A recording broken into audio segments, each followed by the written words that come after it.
Hello, hello, hello, my friends. Welcome back, or just welcome, I guess, to the very first episode of the Death Metal Disco podcast. I'm James. I am the host of the said Death Metal Disco podcast, and you're tuning into the first episode, and for that I am extraordinarily grateful. If you are not tuning into the first episode, you don't actually hear this. So that's how that works. But you are listening to this probably, and for that, again, I thank you very, very much. So, being that this is the first episode of this podcast, I wanted to talk about something that is at the forefront of my life, especially in 2020. 2020 has been a jacked up year for most people, myself included, especially the beginning of the year, but I'm not going to get into that right now. But it's been definitely an off year. You know, lots of friends are losing their jobs, lots of businesses are being shut down because shit is fucked up. Just to put it out there plainly, shit is fucked up. And is there ulterior motives, any of that crap? I don't know. I don't care. That's not what this episode's about. This episode,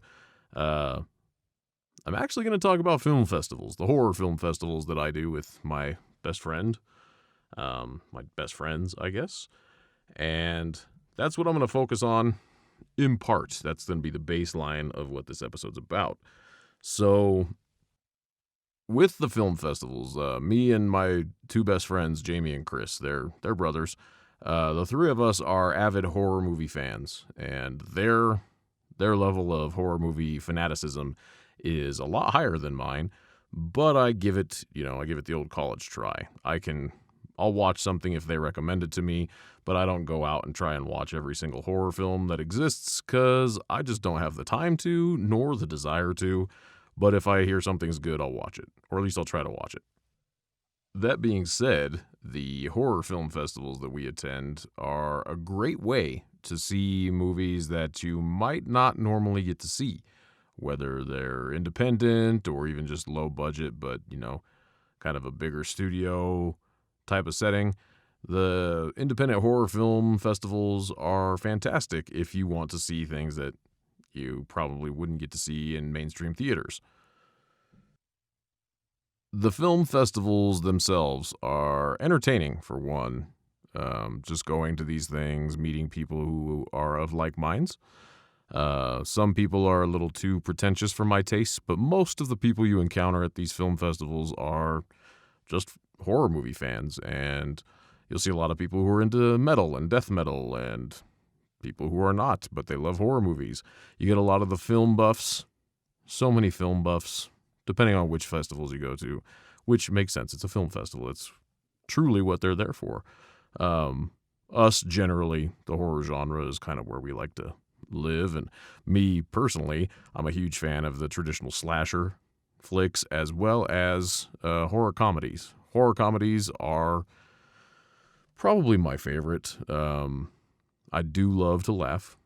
I love comedy in general. So a really good horror comedy is something that I look forward to seeing, especially if you've had a day filled with very serious drama, horror drama.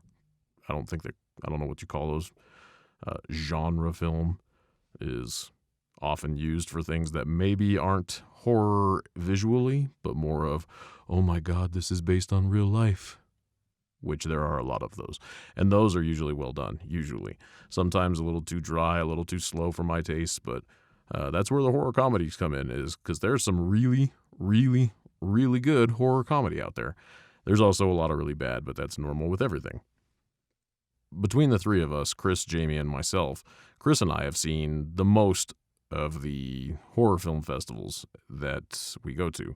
It started off with just me and him. His wife bought us our first passes to the Mile High Horror Film Festival here in Denver back in 2012. It was their third year, and we didn't even know that they existed until that year when we saw promoted posts on Facebook, and that piqued both of our interests. And as an anniversary gift to Chris, his wife Noelle bought him his pass and then asked me if I was interested in going, because let's be honest, she didn't want to. And I said, hell yeah, and she generously bought my pass. And after that, we were kind of hooked.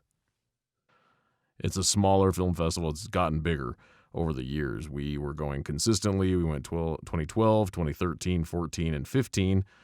And then in 2016, I believe, they went on hiatus for, turned out to be about 5 years. They were supposed to come back this year, but the Rona happened and they had to switch to an online thing, kind of last minute.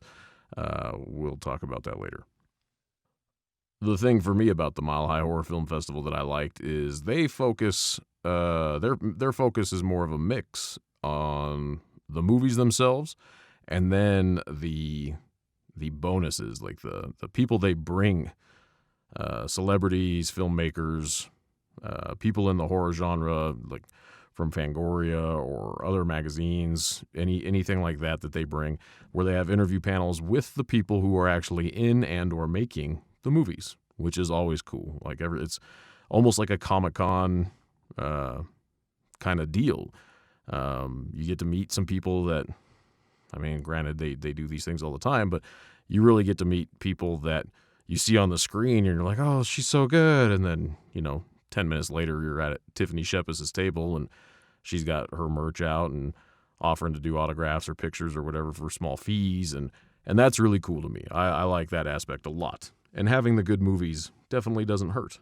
Sometimes, however, with the Mile High Horror Film Festival, the film quality is not super great, but that's just my opinion, and any opinion, as everybody knows, is subjective. There are things that we see that we definitely don't agree on as far as were they good or were they bad? Did we like them? Did we hate them? Did we love them? I usually don't hate much of what we've seen. I might not like a lot of it, but I generally don't hate things. And I hate it when people say that they hate pretty much anything, mostly because, in my opinion, you're bashing that person's work. So you might not like it, but to hate it is a little strong.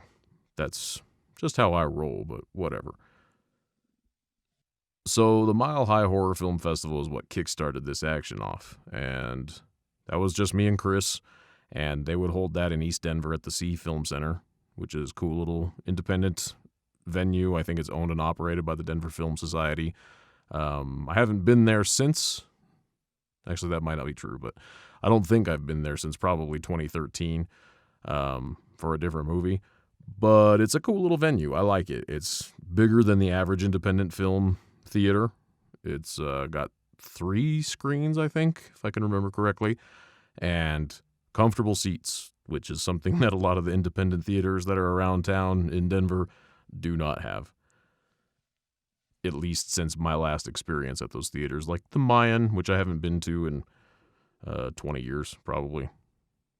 Somewhere around there, 2000, 2001 was probably the last time I set foot in the Mayan Theater. Landmark, Esquire, I've actually never been into either of those, but I'm sure they're great. For the Mile High Horror Film Festival, we did eventually get Jamie to come down. I don't think he had a pass to the whole thing any of the times we went. He just couldn't get that much time off of work or whatever the reasoning was. But he would come down and see some screenings. He might have got a pass. I really don't remember. It's been so long. But the Mile High Horror Film Festival was cool because it's local. We didn't have to pay for airfare or hotels or leave the families behind. They're both married with kids. I am not. So for them, leaving the families behind was kind of a bigger deal. When you got 2 young kids, Jamie's kids are the youngest. When you got 2 young kids and it's, in the middle of the work week and all that, or the end of the work week going into the weekend, it is harder to leave them behind. But that's what the Mile High Horror Film Festival has that the other 2 festivals I talk about don't, is proximity. It's close. So really, it's kind of convenient. Passes are expensive when you think about just that. And if I was an out-of-town person, that's probably a much heftier price to pay for a pass, in my opinion. If I had to book a hotel and all that, travel to get there, that would be something to seriously consider. The other two festivals that we do are the Overlook Film Festival and the Telluride Horror Show. And the Overlook Film Festival was a reincarnation of the Stanley Film Festival. The Stanley Film Festival used to take place at the Stanley Hotel in Estes Park, Colorado, which is a bit of a destination. It's a couple hours outside of Denver. Beautiful, beautiful, beautiful mountain town. Absolutely love Estes Park. So the fact that they were going to have this film festival at the Stanley Hotel, which you probably know is the inspiration for The Shining from Stephen King, that was always a huge appeal for us when we decided to go. We missed the first year, but we went the second and the third year, and then they took a break. And we won't get into that, but that became the Overlook. The same people that put on the Stanley Film Festival, when whatever happened with the Stanley Hotel, turned it into the Overlook Film Festival. And that one is also cool. It's by the same people, so we kind of expect that it would be. But the thing that I like about the Overlook, especially now, the last 2 years, well, not counting this year, so the 2 years prior to this year, is that it takes place in New Orleans. And New Orleans, I've only been there twice, and both of it was for the film festival, is really, really cool. The first year of the Overlook, they had it at the Timberline Lodge on Mount Hood in Oregon. And we thought that would be super cool because that's the hotel actually used in the exterior shots from The Shining. And we're like, hell yeah, let's go check this out. Let's just say, for the sake of brevity, that hotel is not very conducive to a successful, enjoyable film festival. And I'll leave it at that. Luckily, the year after that, they moved it to New Orleans, which totally is. It's got, the whole haunted history vibe about it. Everything creepy in the world that could exist probably exists in New Orleans, according to some.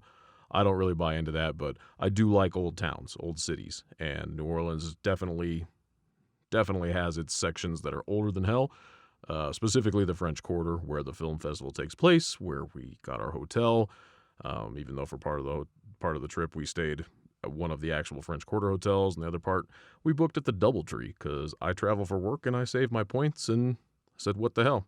Let's stay at the DoubleTree. It's a nice hotel. So we did. For this one, because it is a bigger destination as far as distance away from family and all that, that one is just me and Chris. Jamie doesn't like to be that far away from the family, which I totally get. So he stays back, and that's okay. We tell him what we saw, what we liked, and then he goes and finds them, because inevitably most of these things will hit streaming services usually pretty quick after these festivals, or at least after the festival season. And this one takes place usually in May, the end of May going into June. So that's, kind of the early part of the season, but it's not like the Telluride Horror Film Festival, or the Telluride Horror Show, to be precise, which happens in October. That's technically the end of the film festival season, I guess. And so, those ones, when you see them there, chances are really good they'll be hitting streaming within a month after seeing them, which is fine. I don't really care.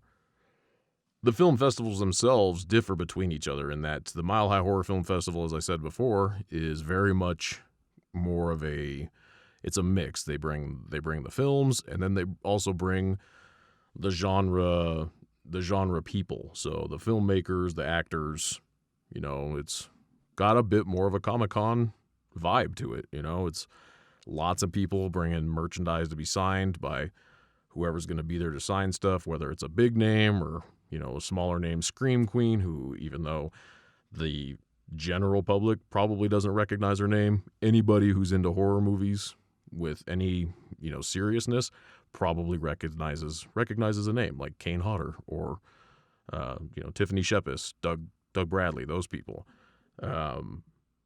Maybe some mainstream people who, I like horror movies, but I don't watch them all the time. Maybe they recognize a name like that, or once you point it out that that's who it is, maybe they're like, oh, that's awesome. But generally speaking, that's not the case. The Overlook Film Festival, from my experience, focuses more on the genre films themselves. And yeah, they bring some filmmakers to the festival, but it's usually not so much to have, meet and greets or signings or anything like that, but maybe a Q&A, interview panel, those types of things, but they don't have tables set up where they're selling merchandise or any of that. Usually, they do bring authors and other filmmakers, and they'll show a screening of a film and then have the Q&A afterwards or beforehand or whatever, and that's always cool. But definitely less of the quote star power aspect to it that the Mile High Horror Film Festival has, and Overlook is more like a stereotypical film festival, if you ask me. And finally, as far as the 3 film festivals that we actively try to do, we have the Telluride Horror Show, which takes place in Telluride, Colorado, which is a lovely 7.5-hour drive from Denver-ish, depending on where you are and, how well you drive and the weather and all that crap. But it's, very, very remote. It is the most destination-y, if that's a word, the most destination-y of the destination festivals that we do. It's a beautiful, beautiful town. And you might see pictures if you've ever seen the Maroon Bells. Those are from there. It's just beautiful. And really, you have to go to see it to believe how beautiful it is up there. But it's a cool mountain town. And you definitely get that vibe when you're there for the film festival. And Telluride over the summer has lots of weekend happenings, jazz festivals, all kinds of other shit that goes down over the summer. And the horror show is basically the end of that season for the town. They even have the Telluride Film Festival, which is an independent film festival, not horror specific, a couple months beforehand, like August, I think. August or July, I can't remember when they have it, but they have that, and then they have the Telluride Horror Show. And basically the whole town caters to all of these moviegoers and film buffs and horror fanatics that want to come watch cool movies, hang out, get stupid drunk with each other, and have a great time. It is extremely laid back, as in there's very, very little pretension. You might get the film buffs that are there who can come off as pretentious, but generally speaking, it's just a gathering of cool, like-minded people wanting to chill and hang out. And the thing with Telluride that I really love, aside from the fact it's pretty far removed from normal life, is that everybody's just down to earth.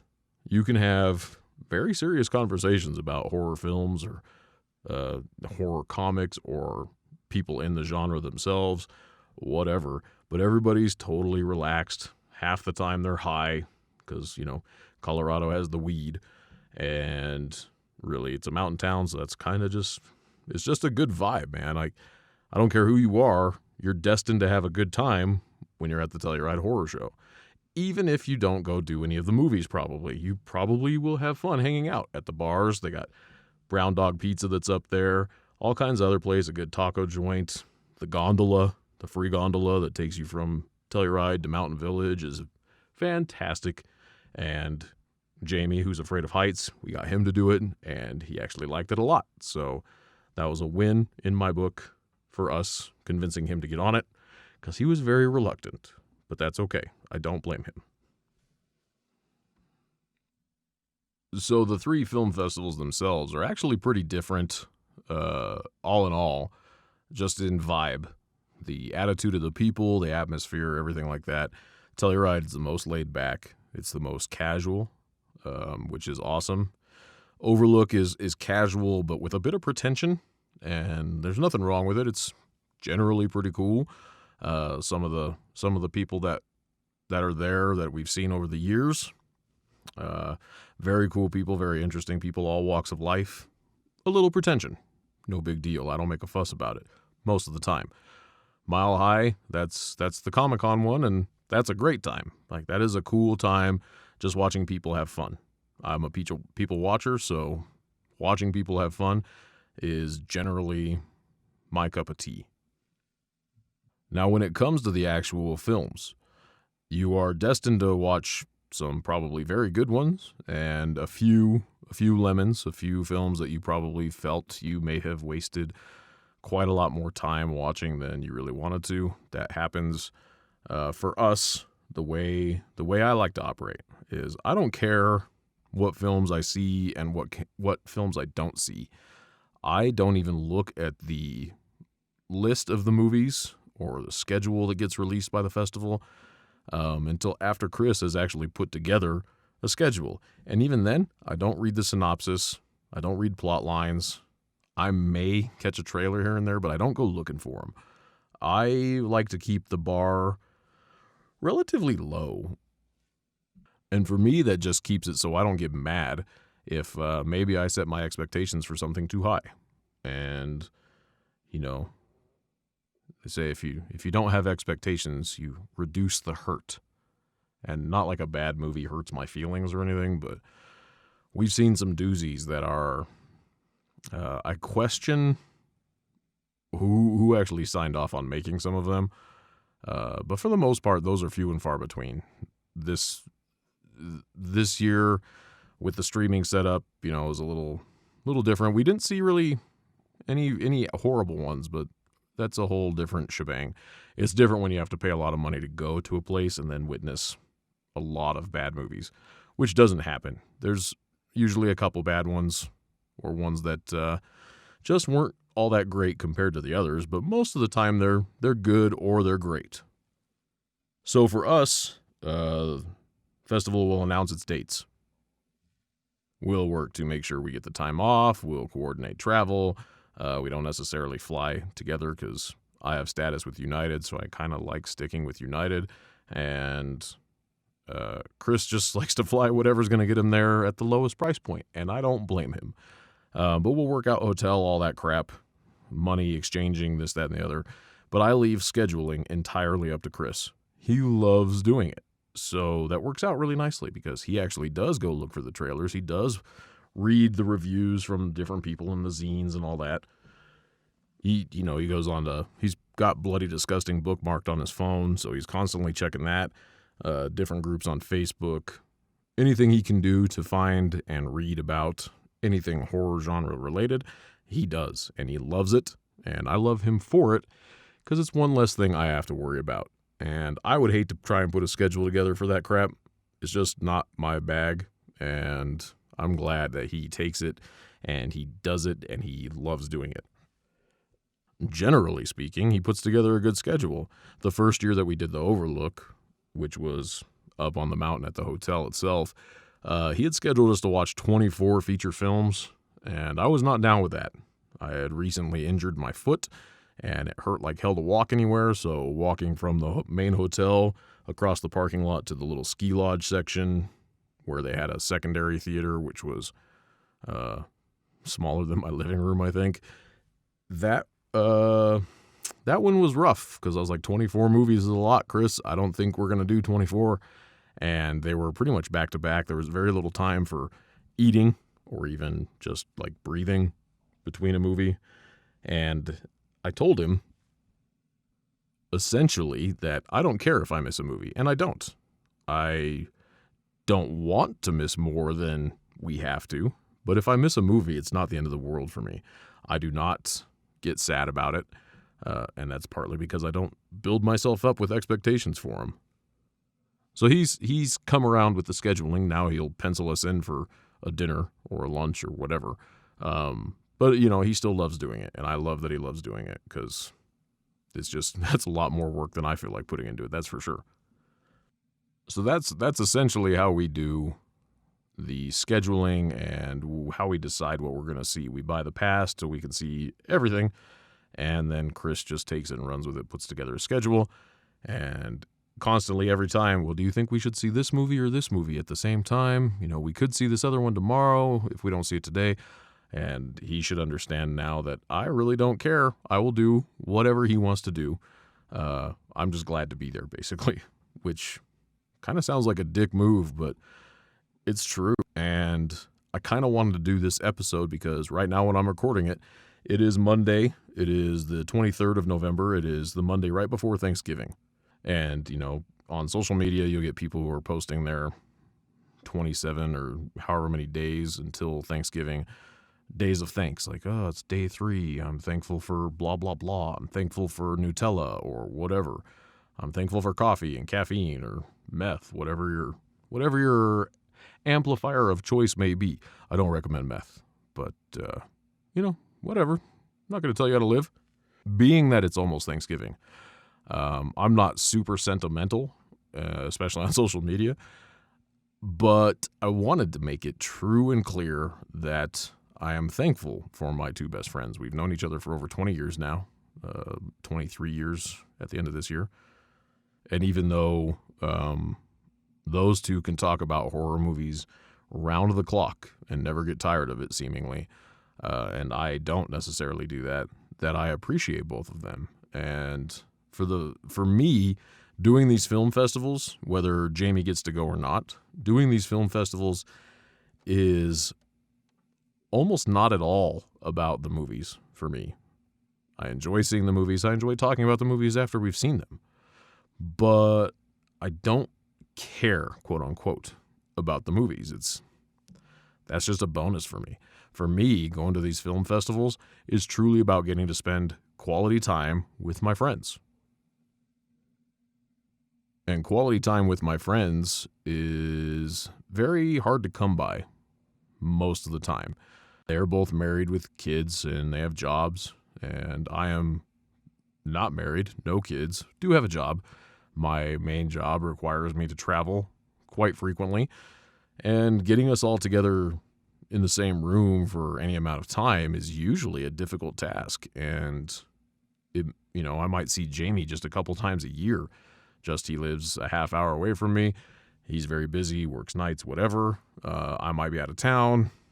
It's just hard to get all of us together. And anybody who is in their 40s, which I'm now 40 and they're a couple years older than me, anybody who's in that age that's been friends with people for 20-something years, you probably have that same thing going on where you just don't get to see the people you care about most all the time.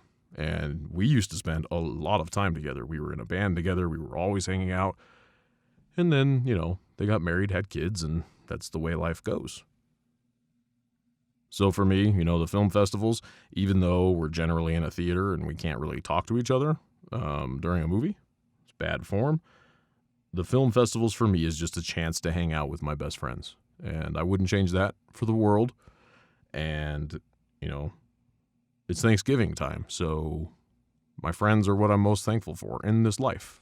And I don't know what I would do or where I would be if I didn't have my friends that I do. And I know a lot of people, but my circle is small, and they're my circle. So if I get to go watch a bunch of potentially crappy movies or potentially really good ones, I am game.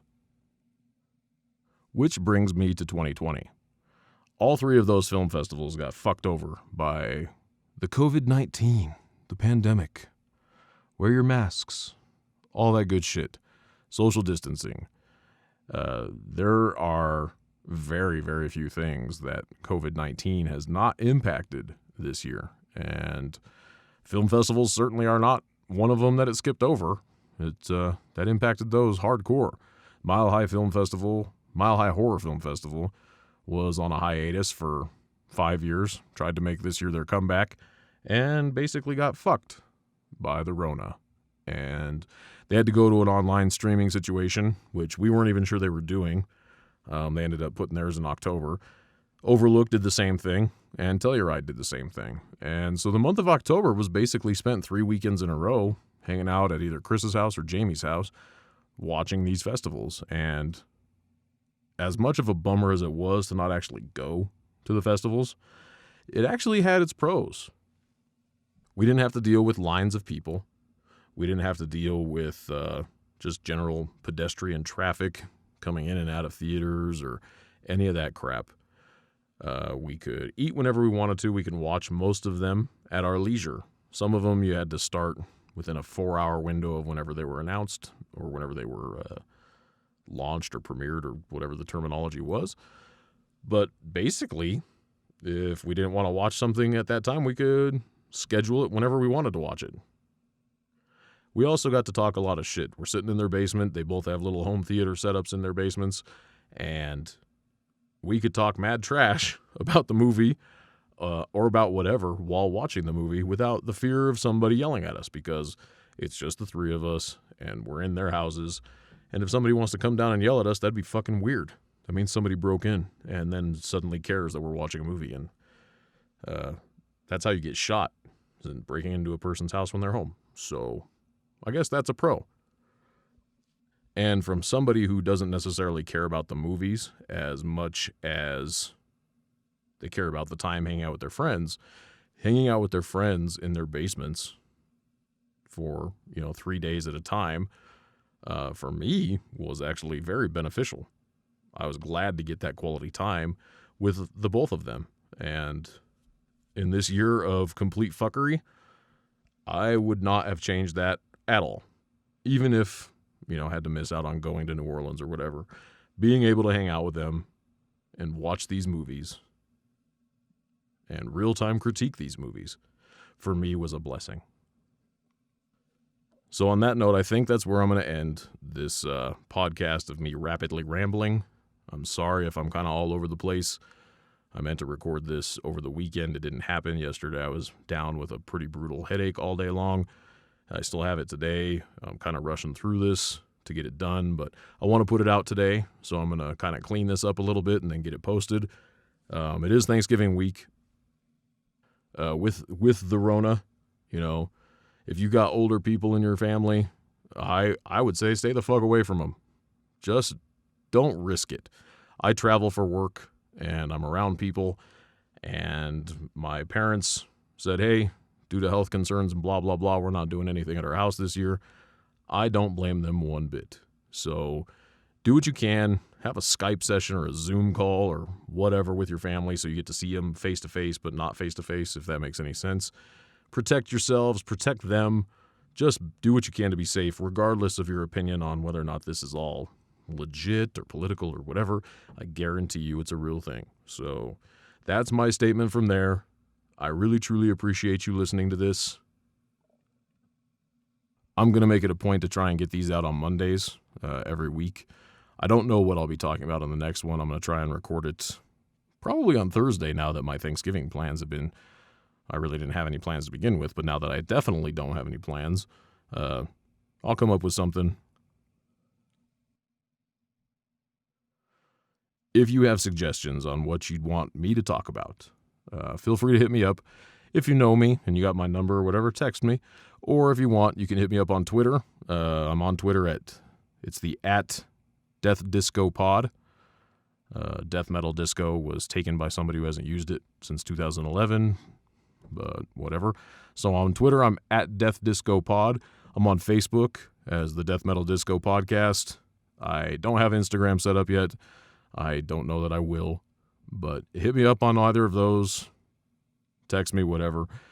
Anything you want to talk about or want me to talk about specifically. I do intend to have guests or co-hosts or whatever at some point. Just got to figure out when and where and what we're going to talk about.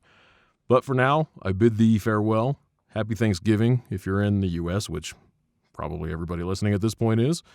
Thanks for tuning in, and I love you. Might be weird for me to say that to you. I don't give a flying fuck. I love you. Be safe. Happy Thanksgiving.